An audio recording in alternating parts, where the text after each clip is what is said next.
তারা এমন একটা কিছু করতে চাচ্ছে, এখানে একটা অঘটন ঘটাতে যাচ্ছে যাতে একটা আসনকে কেন্দ্র করে বাংলাদেশের নির্বাচন বন্ধ হয়ে যায়। আপনারা দেখেছেন ঢাকা ৮ আসনে নির্বাচন হচ্ছে বাংলাদেশের, আর কোথাও হচ্ছে বলে আমার মনে হয় না। এমন একটা অবস্থা করে ফেলছে, তাই না? কারণটা কি? তারা এমন একটা কিছু করতে চাচ্ছে, এখানে একটা অঘটন ঘটাতে যাচ্ছে যাতে একটা আসনকে কেন্দ্র করে বাংলাদেশের নির্বাচন বন্ধ হয়ে যায়। আমি অকথ্য গালিগালাজ সহ্য করে মাটি কামড় দিয়ে আমার কর্মীদের নিয়ে পড়ে আছি। আমি কোনো শব্দ করছি না। আপনারা খেয়াল করেছেন আপনারা?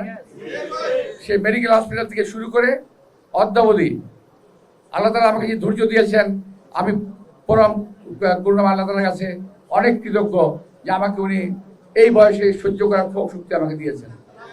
আমি সহ্য করছি, কিন্তু ধৈর্যের বাঁধ ভাঙবেন না। আমি একটি কথা বলতে চাই, আমরা একটা পরিচ্ছন্ন নির্বাচনে বিশ্বাসী এবং পরিচ্ছন্ন নির্বাচন করতে চাই। বিএনপির সময় যে করা নির্বাচন হয়েছে, দেশ নেত্রী বেগম খালেদা জিয়ার সময় যে করা নির্বাচন হয়েছে, প্রত্যেকটা নির্বাচন ভালো নির্বাচন হয়েছিল।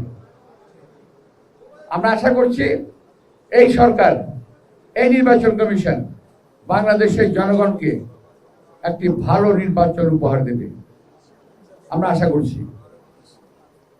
ইনশাআল্লাহ আপনারা যদি সবাই মিলে কাজ করেন, আমরা ইনশাআল্লাহ আমরা জয়লাভ করব।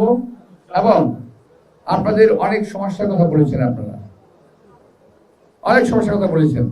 আমি জানি আপনাদের যে পায়রা, হাব, আটা, এরা কি কি সমস্যা আছে মোটামুটি ভাই জানা আছে, কারণ আমার বন্ধু বান্ধব, আত্মীয় স্বজন সকলেই কম বেশি ব্যবসার সঙ্গে জড়িত আছে।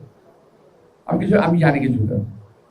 নির্বাচনের পরে যদি আল্লাহ তাআলা সুযোগ দেন, ইনশাআল্লাহ আপনাদের নিয়ে আবার বসবো, বসে আপনাদের সমস্যা সম্বন্ধে জেনে, ভালো করে জেনে একেবারে সুন্দরভাবে আপনাদের সমস্যার সমাধানের চেষ্টা করব। আপনাদের সবাইকে আন্তরিক শুভেচ্ছা এবং ধন্যবাদ জানিয়ে আজকে শেষ করছি। আল্লাহ হাফেজ। বাংলাদেশ জিন্দাবাদ, বাংলাদেশ জাতীয়তাবাদী জিন্দাবাদ।